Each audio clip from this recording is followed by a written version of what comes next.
Welcome back to Minute on the Mountain. We're going to do the Minute on the Mountain and kind of the intro first instead of at the end today, since this is a part 2. So if you didn't check out part 1 of this winter overnighter, feel free to go back and check that video out. I'll put a little card up in the corner so that you can go back and access that. Day 2 is really even better. The scenery gets even prettier in my opinion on this video, so I hope you'll enjoy it. I'm kind of complained a little bit about the cans and bottles that I found on the ground. I do want you guys to know I picked up, I don't know, 3 or 4 cans and a couple of bottles. I didn't show that on the video, but instead of just complaining about it, I did clean up a little bit. I always try to leave the mountain better than I found it. The Minute on the Mountain today comes from the book of Esther. So as we continue our tour through the Bible, a couple of things about Esther just in general. I don't think we realize in our culture today just how radical it was to have an entire book of the Bible, excuse me, back in that culture dedicated to a woman. And so for people who accuse Christianity of being, cruel to women, you really don't have a leg to stand on when you make those comments. I mean, certainly some Christians have been cruel to women, don't get me wrong, but Christianity has done more to advance the cause of women and to treat them with honor and dignity than anything out there. So, but anyway, in Esther chapter 4, after the plot to kill all the Jews has come out and Mordecai has summoned Esther, she's nervous, and then Mordecai goes back to Esther. I'll just read it. He sends this answer back to her. He says, "Do not think that because you are in the king's house, you alone of all the Jews will escape. For if you remain silent at this time, relief and deliverance for the Jews will arise from another place, but you and your father's family will perish. And who knows but that you have come to your royal position for such a time as this." A couple of things I want to point out. Number one, I love Mordecai's faith. He said, "Hey, look, I think, Esther, that you might be part of God's plan to save the Jews. I don't know that for sure, but I know God is faithful. I know he's going to save the Jews. So if you don't step up, he'll figure out some other way to do it." So I love his faith. But then even more than that, where he says, "Who knows but that you have come to your royal position for such a time as this." And the reality is, guys, nothing happens by accident. There's nothing that's coincidence. So wherever you are right now, whether that's your work position, the family that you have, the community that you live in, you are not there by accident. God has placed you in that place and in this time for a purpose. And so I hope that you'll be seeking his wisdom on what that purpose is and that you'd be carrying it out because God wants to use you in this time and in this place. So that's the Minute on the Mountain. Comes from Esther chapter 4. Lastly, before we jump in the video, I want to do the channel shout out. The channel I want to shout out today is Tea in Valhalla. Channel from over in the United Kingdom. Some amazing videos. They see some really, really cool places. I just love how much fun they seem to have on all their videos. I always laugh a couple of times in their videos. They've got great senses of humor. So check them out. Tea in Valhalla. I'll put a link in the description. I hope you guys enjoy it. And we'll see you the next time we're out on the mountain. We're at the end of the road, basically. You can drive up a hair higher to the radio towers. There's a little picnic area up here at the top. There's 1, 2, 3 picnic tables over there. And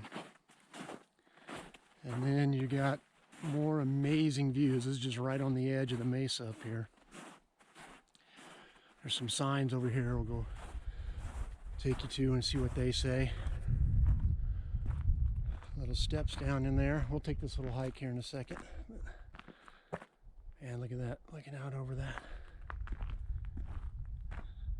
Storm's starting to blow in. It's getting windy,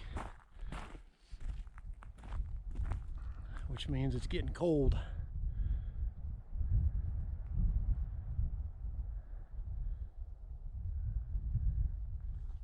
And it's coming from the kind of the northwest, which the rain is supposed to hit Logan. It was supposed to be 90% chance of rain like at 7 a.m. this morning. And it's only 30% chance of rain here where I am by 10 a.m. So seems like the storm's definitely coming from the north, which makes that wind cold, guys.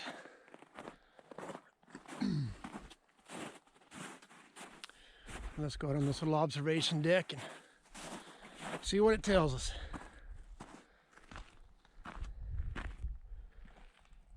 Woo.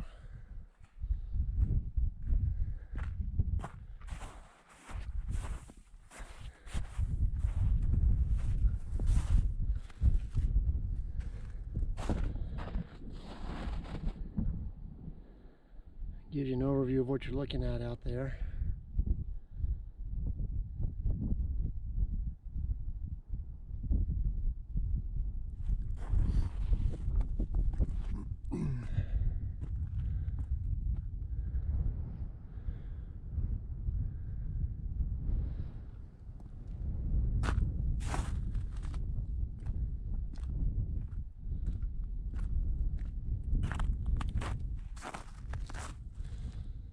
I'm definitely going to drop somewhere off and do the hike, not hike up here on the top. That wind is cutting through me.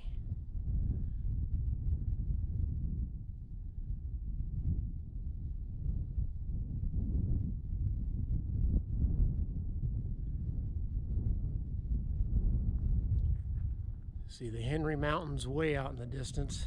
Again, you may not be able to see them on the GoPro, but finally picked a spot to hike. Spend some time on the edge of this little wash, and then we'll probably drop down in it in a little while. There's some sage up here. I haven't seen any deer tracks, seen a lot of rabbit tracks. And it is still desert cottontail season. I do have my little pistol with me if we see any. Usually I see rabbits all the time up here. I haven't seen a single one. That's because I'm looking for them. That cool little wash down in there beneath these pines.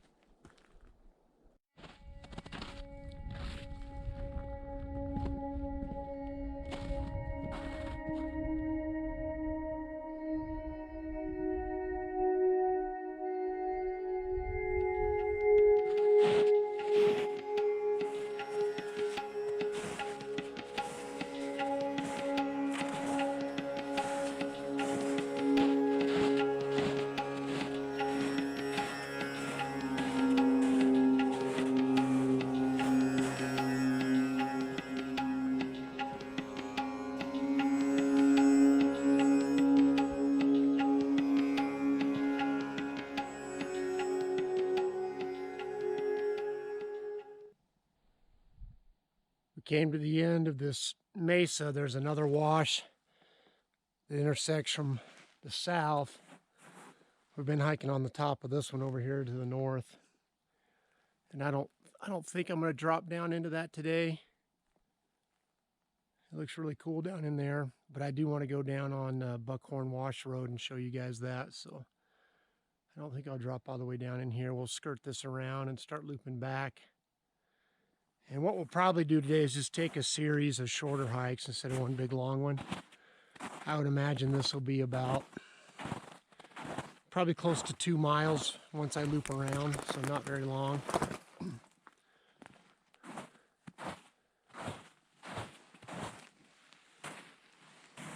We've dropped down into Buckhorn Draw. And one of the cool things about Buckhorn Draw is there's pictograph panels, which we'll get to in a minute, but there's all these little arches down in here in this sandstone. There's probably, I don't know, half a dozen places like this one that I know of. Just thought I'd come down here and show this to you guys.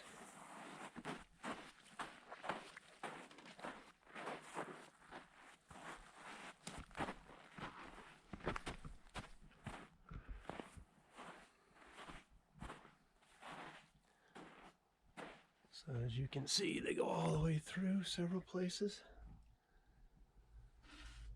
It's cool, isn't it?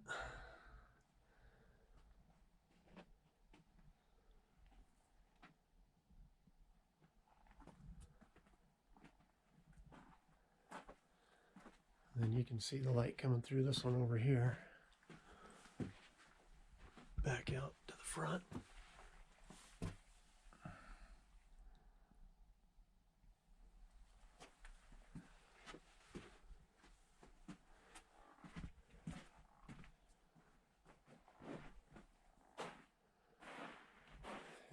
There's another one, if I remember, right at that next piece of sandstone, but there's some other stuff I want to show you guys, so we're gonna head back up to the truck. All right, we made it to the pictograph panel. And then there's also a few petroglyphs.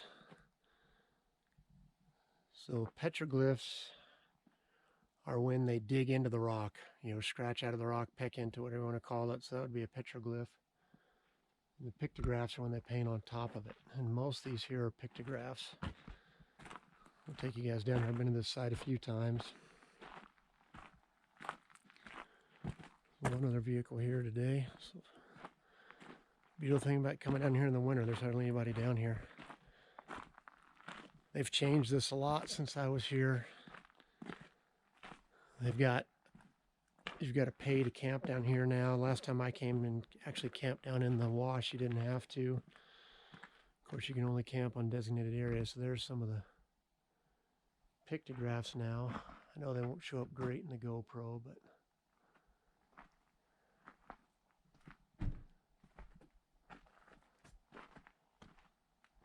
there's another grouping of them.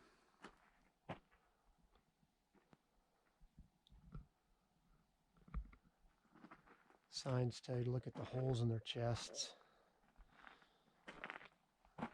making you wonder if that was like a sacrificial killing or some kind of ritual.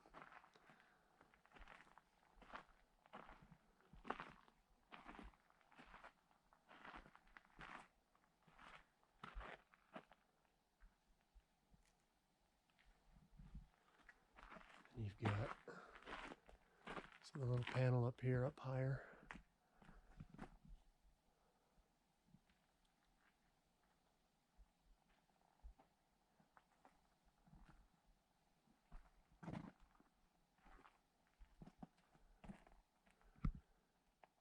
As amazing as that is, just look at the views around you.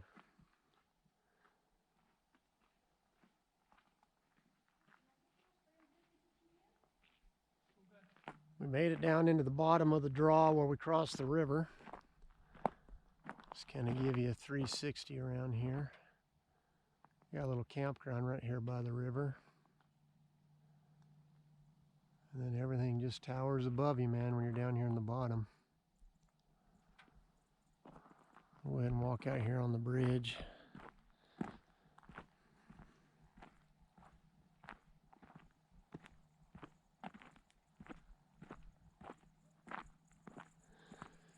So those 2 New Year's Day videos that I've done where I camped up on the top of the wedge, this is what you're looking down into from up there.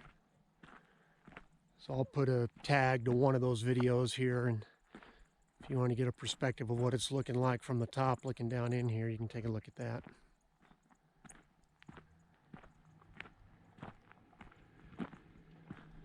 Here's the San Rafael Bridge, the swinging bridge.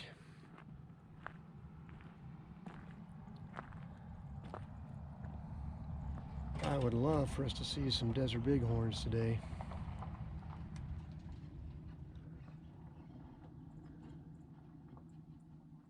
So it says this is the only suspension bridge remaining in Utah.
I remember coming and hiking this, gosh, probably 10 years ago. The kids were little, and we hiked the river for a ways.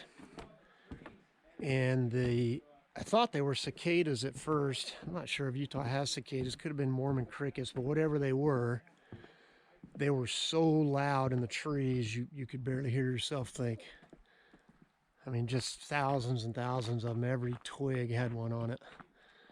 We hiked up this little draw here on this side of the river, and they were just caked in through there.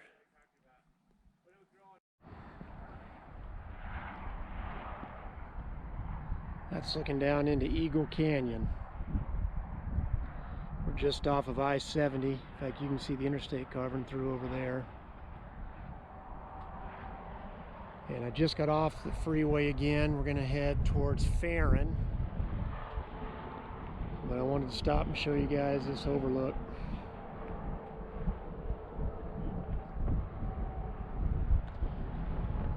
And I got to pick some place to hike. I've only hiked twice and they were both small. I've only hiked like 2.6 miles today. And I got a 3.5 to 4 hour drive home, so I definitely want to get out and stretch my legs. Get a decent hike in.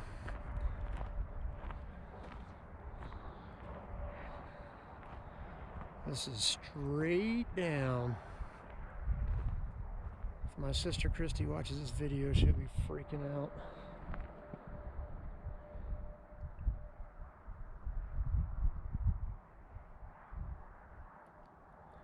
Looks like that might be kind of a cool little slot canyon down in the bottom right there.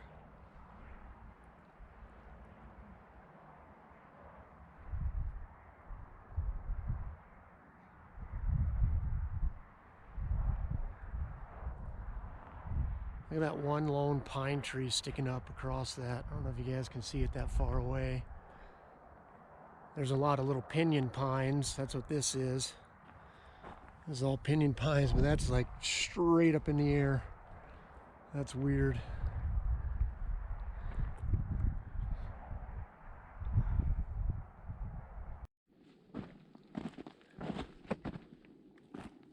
Finally found a spot on the map that looked like might be a good place to shed hunt.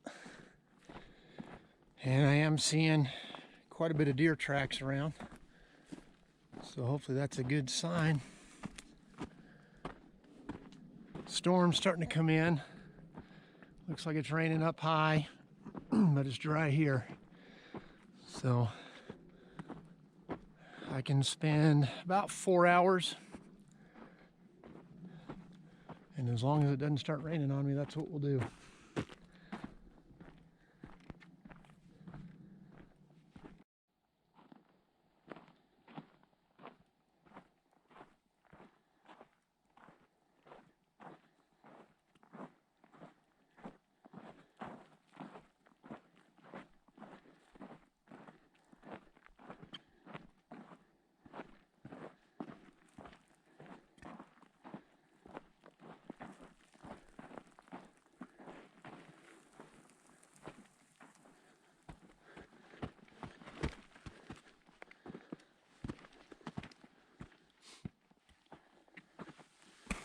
Just following this game trail, guys. It's very well defined.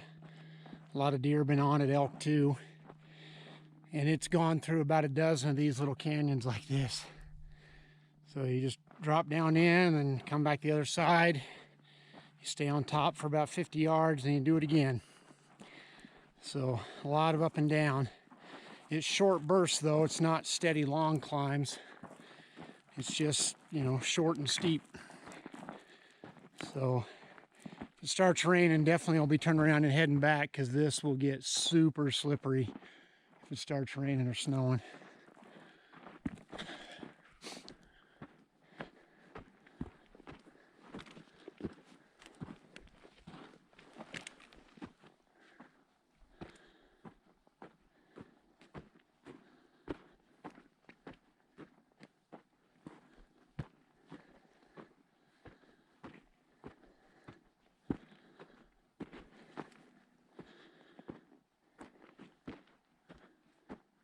And as you can tell, I'm getting out of breath at the top.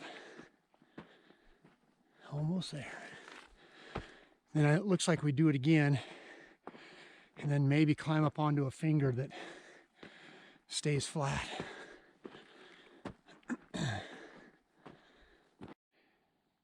see an elk rub down here in this bottom. They just demolished this little tree. And that's where the trail goes, so we'll drop down in there, show it to you.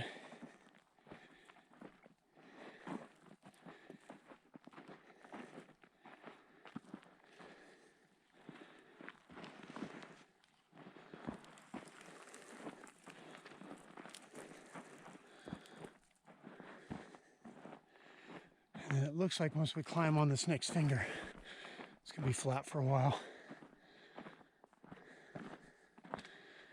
Look at the top of this little tree here.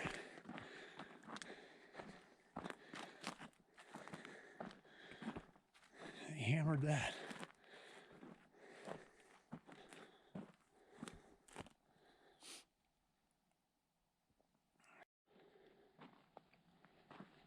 We got up on this next finger, and I sure hope we can stay high. I do not want to have to drop back down again and come back up. Sure is some cool country though.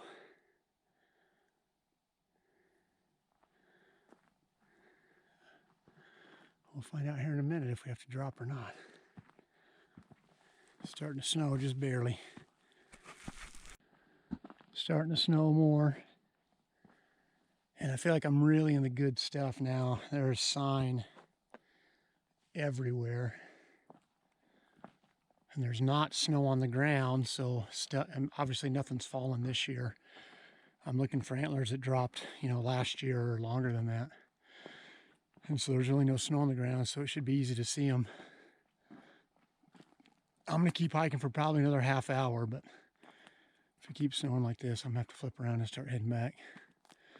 I'm already about an hour and 30 minutes from the truck.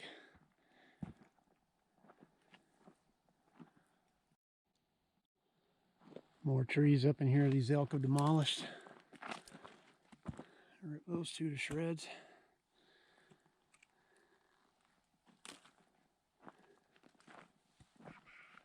Snow's coming down pretty good. I'm going to flip around. Well, I just did flip around about 5 minutes ago. Start working my way back down, making a big loop. So there's a chance we might still see something on the way out. How's that for old?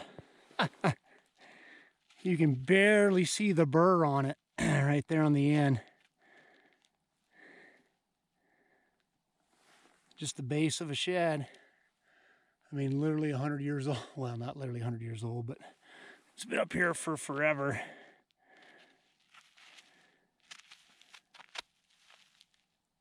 You can barely see where the burr was ridged there. It's been sitting here so long, but that's definitely a shed. Definitely an old shed.